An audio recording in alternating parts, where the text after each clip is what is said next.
Hello and welcome. This is our first real video on the Oroville Dam project. If you saw the first video, you'll see what prompted these. And we're going to go down through the failure modes of the dam, the issues that are evolving on the dam that threaten the integrity of the dam itself. And the first one of those that we have is the primary spillway. So we're going to talk about that.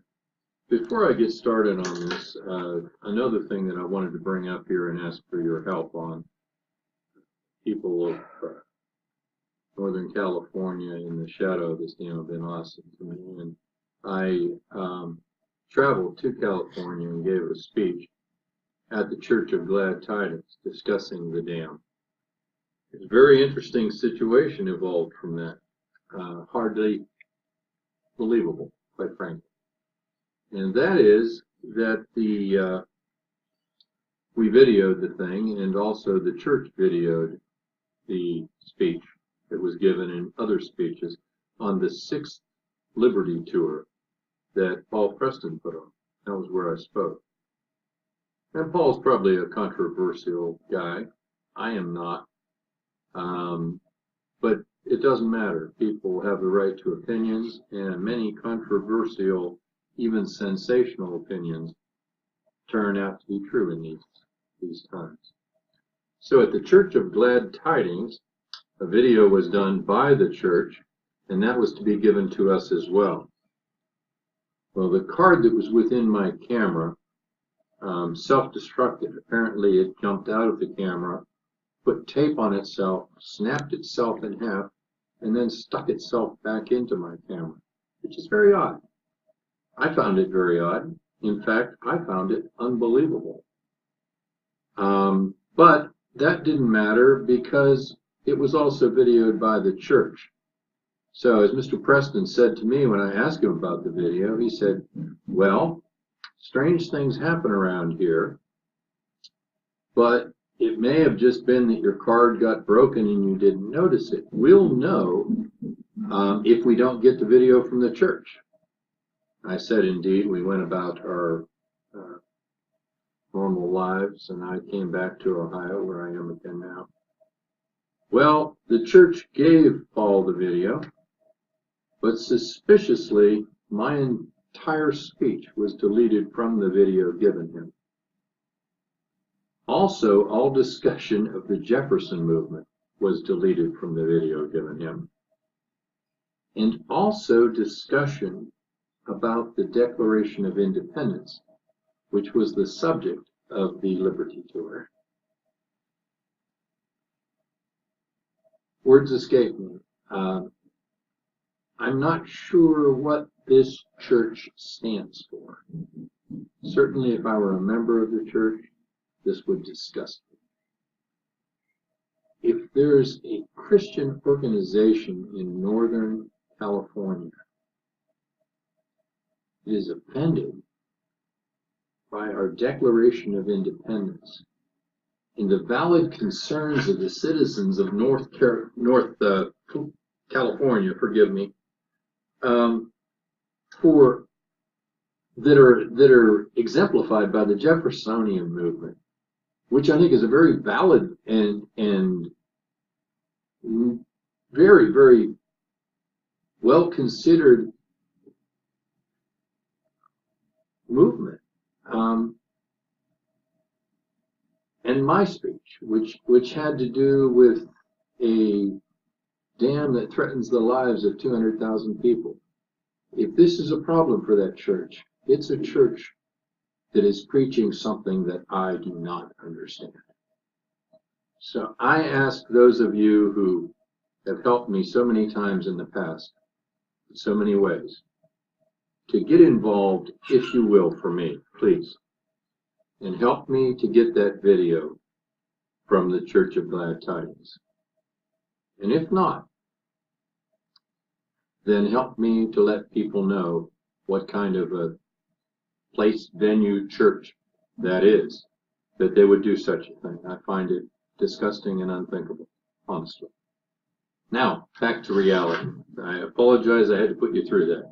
The Church of Glad Tidings has a Facebook page, and they also have a website through which you can contact them. It would be much appreciated. I want that video. I don't want to sound like a sensationalist, especially when hanging out with friends like Paul Preston, who is a great guy and an intelligent man, but is a bit of a tin hat. And when things happen like this that are hard to believe, when one states the honorable facts, it seems so sensational as to be unbelievable.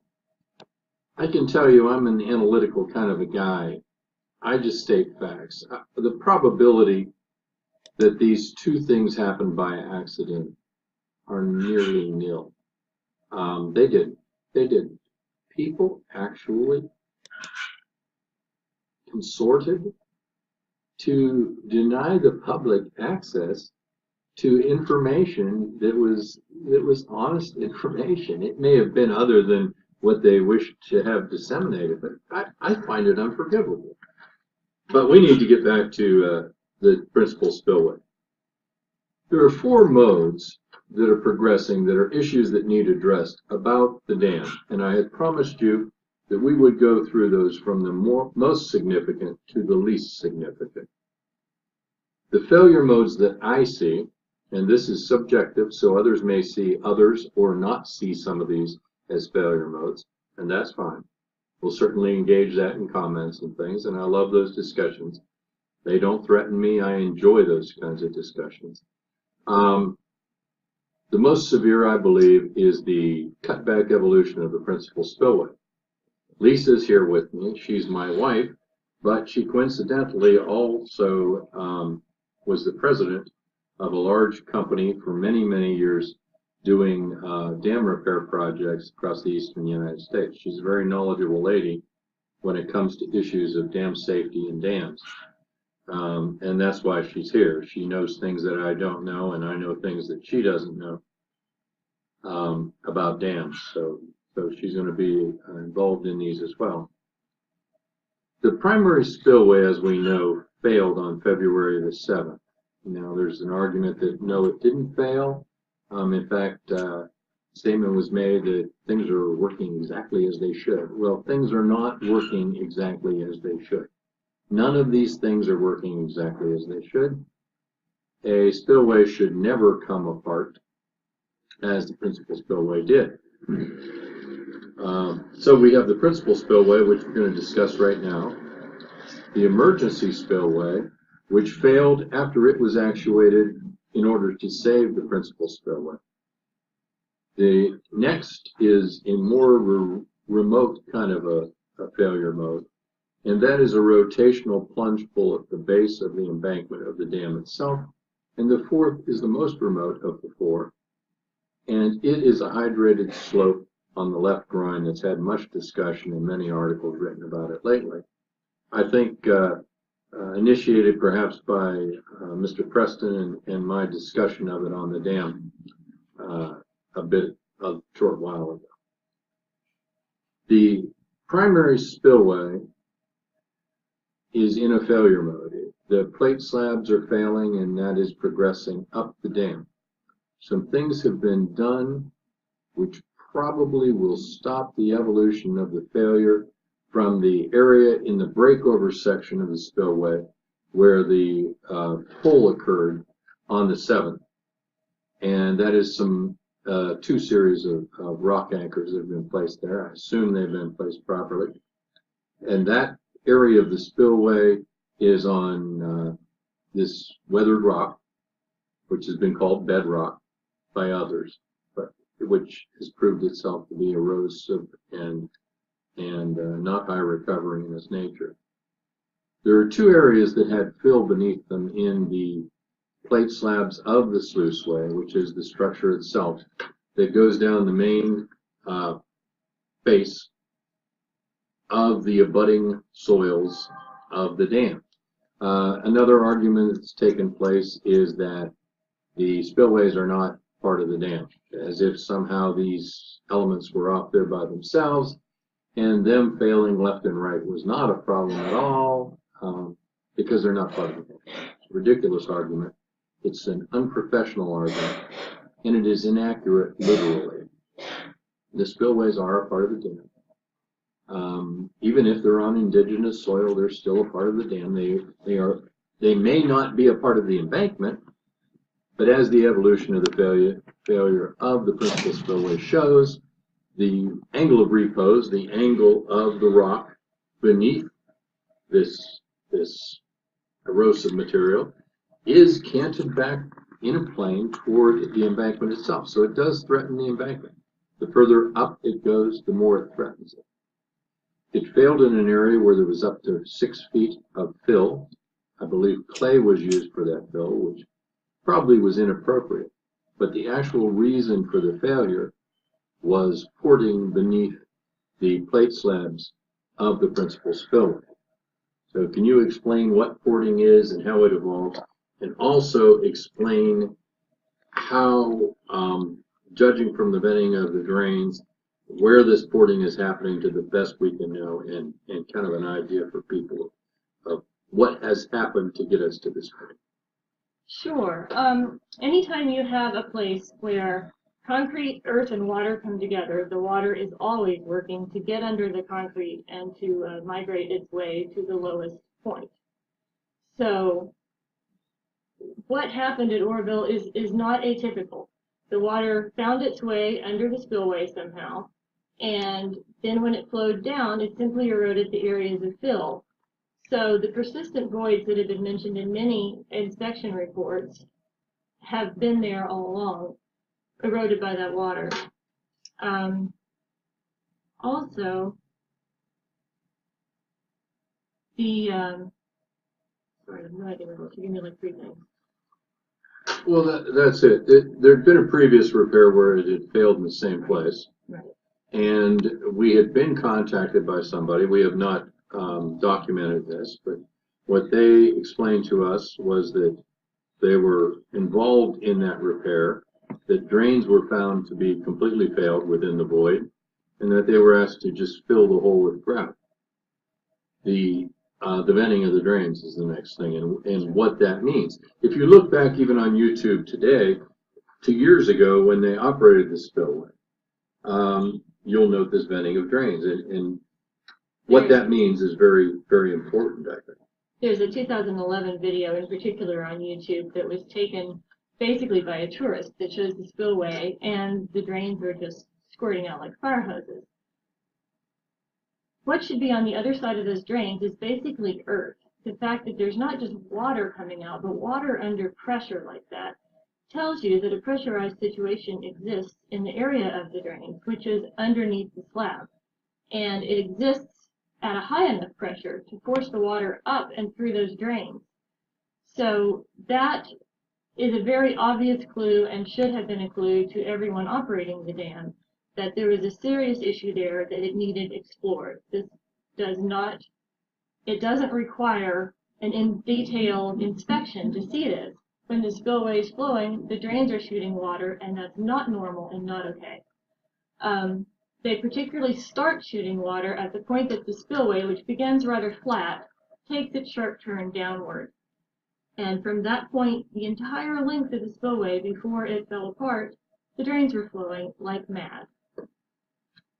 If you were on a dam, and you have been many, many times, and in your inspection you actuated the spillway, which you do when you inspect the dam, you open the valves, and you noted that all of the phreatic drains around the sluiceway began blowing water out like fire hoses, what would you think of that situation? What would be your initial move, and what would you do? I would be very disturbed by that, of course. And the first thing that I would do is understand the drain system and see immediately that there's no reason for this, that it's inappropriate. I would call it to the attention of the owner right away and tell them a chemical grouting program to stop the water from migrating under the slab and fill the voids. That would stop the water coming from the drains without ever touching the drains. They are the symptom, not the problem. The problem exists under the spillway in the form of voids. So the drains then, which are porting this water violently, are porting the water because the water at pool pressure, not phreatic water, which is groundwater.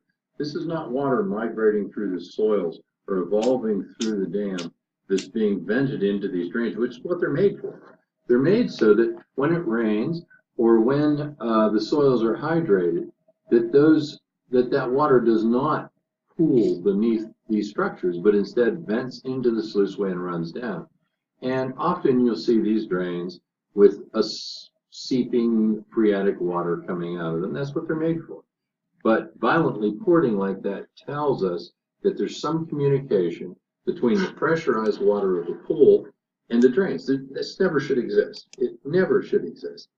And to answer the obvious question there, where is it getting this communication? I have no idea.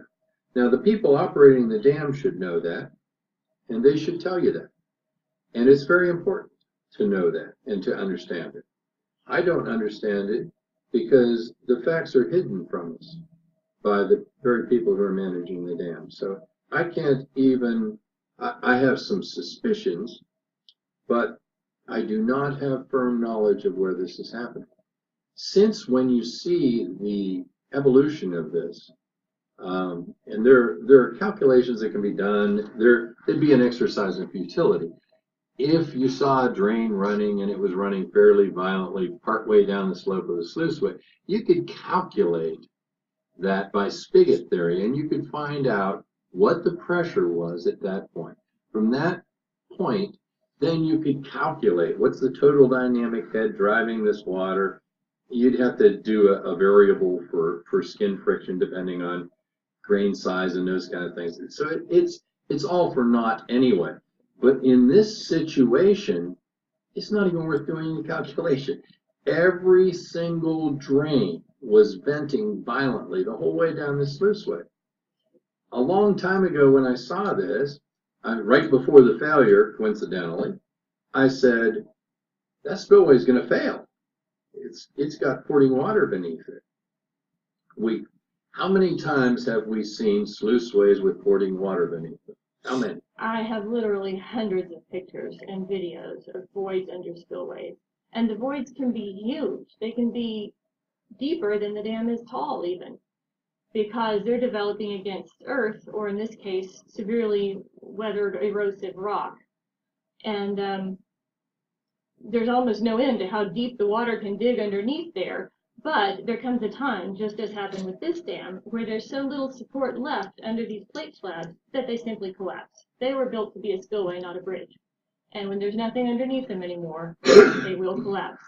The problem could have been fixed for pennies on the dollar and should have been fixed many years ago. Now, in simple observation, you've done many, many inspections on dams. I've done, I don't know how many inspections on dams, certainly into the hundreds. Should this have been caught? Should someone have noticed this? Is it reasonable to expect that an engineer filling out a report and sending it to FERC would have seen this coming? Absolutely. This is not a problem that it requires a couple of degrees to recognize. This is a problem that if someone were at all educated on dams, at all familiar, had been to even one conference a year and sat through some of the training that was offered, they would absolutely recognize this problem, at least to the point to know this isn't right, we need to explore more. And I'm astonished that with all of the levels of supervision over this dam, that did not occur. Me too. Me too. I have great respect for FERC. I met a gentleman who was their director of dam safety a while back. The guy's named Dan Mahoney. A wonderful man, an intelligent, brilliant man. I can't imagine him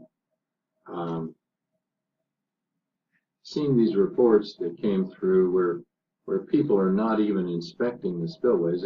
We inspect tiny little farm ponds, and we go to the spillways, we sound them with hammers, we drill holes through them, we stick television cameras down them. On a larger dam, we use ground penetrating radar and take it up and down the plate slabs looking for voids.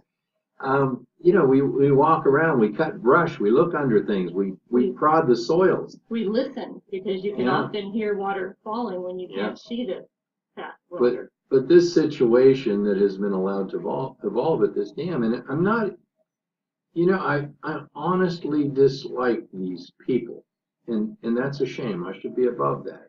But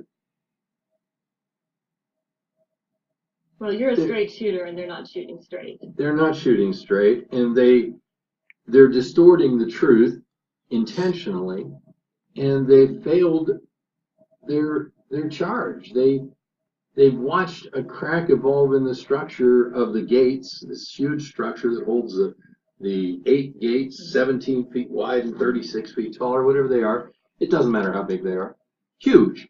And, you know, these Tainer gates, these radial arm gates within these things, cracks evolved. So, you know, things happen, probably from improper operation, probably from closing the gate too rapidly, or a failure of a mechanism. It doesn't matter why. But there's a crack. Now, this crack gets bigger. And they look at it, and they say, the crack has gotten bigger. We'll watch it. And sure enough, they watch it, and the next year they look again, and it's gotten bigger. Not smaller, but bigger. It will never get smaller. It will never heal itself. It's only going to get worse. The eventuality of that, of course, is that it's going to fail. And when it fails, you won't be able to open nor close those gates that are adjacent to that structure where those radial arms are attached. And they will blow water until the reservoir is down. And if they flood the area beneath it, they flood the area beneath it. And all the time they were watching a crack grow greater and greater and greater. There are many ways to fix a crack like that. You can inject epoxy. That's certainly what I would do. You can put tendons through the sides if it's a disjointed piece of concrete. It doesn't matter how you fix it. You might even not get it right the first time, but you do fix it. You don't just watch it fail when you know that it's not going to get better. Dams do not get better. Concrete does not get better. These things progress from bad to worse. If you allow them to get bad, they're only going to get worse. You can watch them, and you can hire 10,000 engineers to put little jackets on that are bright orange and hard hats and stand and look at a dam, and it will never stop the water. Ever. It never has. People watching water will not stop it. It takes structure to stop water and to hold water. It takes grouting programs and inspection programs and intelligent individuals who care to maintain a dam and to keep it maintained and to fight for the money to maintain it. It's anyway, I apologize for getting off on a rant, and this has gone way, way, way too long. But the primary spillway, the concern that we have now, and let me voice that quickly. The other area that's very suspect, the bottom's gone. There is no bottom half of the spillway. It doesn't matter anymore. The water's cascading down, eroding away a very erosive rock. No matter how many times Mr. Croyle says that it's not erosive rock, he's spending $100 million a month to scoop it out of the Feather River. I think we all know that it is erosive rock, that someone made a misjudgment. That's just what it is. It is what it is. And we can all see what it is. We know that it eroded away, and we know that it's eroding away. We know that that rock is canting toward the embankment. We know that half of it is gone, and it won't grow back either. No matter how many engineers look at it, no matter how many dollars are spent, it will not grow back. It will be reconstructed, or it will not.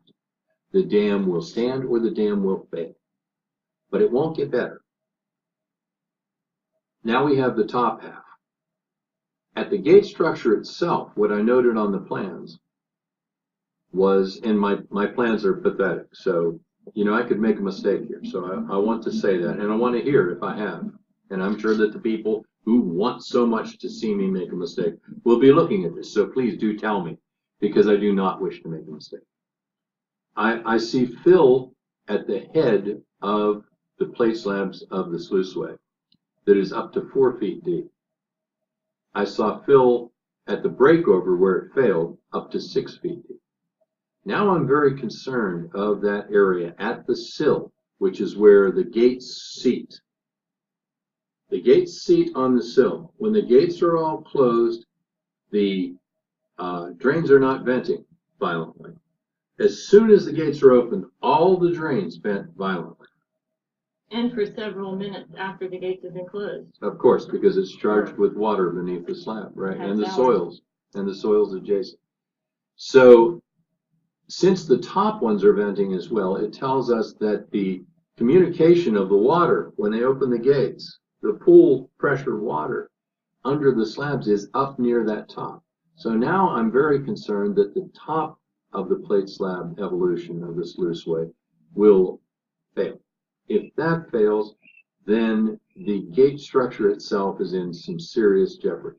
That is what frightens me, and that's why this wins my most concerning failure mode for the Oroville Dam. If the top plate slabs fail, it will cause erosive cutback, of course. I know it's on bedrock, yada, yada, yada. Heard that so many times it makes me sick. It's not. It's on crap, and it's poorly anchored to the crap. And if that fails, there's a very real possibility of the failure of the gate structure. And I think everyone knows that, except perhaps a couple people who are in positions of power at DWR. So that is the primary methodology for failure of this thing. This thing has run far too long. Next video, we will talk about the second failure mode, which is the emergency spillway, which was actuated at this failure, appropriately actuated, but turned out not to be what it was expected. Thank you very much. Thank you, Lisa, for helping, and we'll talk to you on the next one.